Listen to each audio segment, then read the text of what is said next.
வணக்கம்.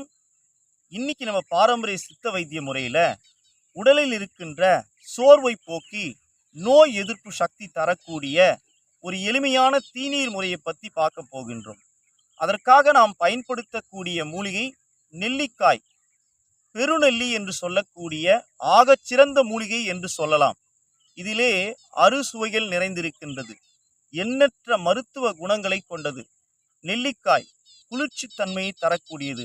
உடலில் இருக்கின்ற வெட்டை சூட்டை போக்கி உடல் குளிர்ச்சி தன்மையை அடையக்கூடியது.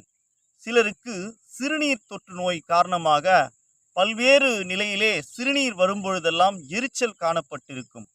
கண்கள் முழுவதும் எரிச்சல் கண்டு ஒரு விதமான அனல் பருக்கும் அளவிற்கு கண்ணிலே நீர் வடிந்து கொண்டிருக்கும். உடல் முழுதும் உஷ்ணத்தன்மை காணப்பட்டிருக்கும். இவர்களுக்கெல்லாம் நெல்லிக்காய் ஒரு ஆகச்சிறந்த மூலிகை என்று சொல்லலாம். பல்வேறு மருத்துவ குணங்களை கொண்ட நெல்லிக்காயை இப்பொழுது காய்ச்சக்கூடிய இந்த தீநீருக்காக 2 நெல்லிக்காயை எடுத்துக்கொண்டு சிறு சிறு துண்டுகளாக நாம் வெட்டி கொள்ள வேண்டும். சிறு சிறு துண்டுகளாக எடுத்துக்கொண்டு 200 மில்லி தண்ணீரிலே போட்டு நன்றாக கொதிக்க வைக்க வேண்டும். இதனோடு கூட 2 லவங்கப்பூவை எடுத்துக்கொள்ள வேண்டும். சிறிதளவு இஞ்சை எடுத்துக்கொண்டு தீநீரிலே சேர்க்க வேண்டும். அதனோடு கூட சிறிதளவு கொத்தமல்லி சேர்க்கலாம். சிறிதளவு அதிமதுரம் என்று சொல்லக்கூடிய சூரணத்தை சேர்த்து நன்றாக கொதிக்க வைக்க வேண்டும். தீநீர் பதம் வந்தவுடன் ஒரு பாத்திரத்தில் எடுத்து வடிகட்டி கொள்ள வேண்டும்.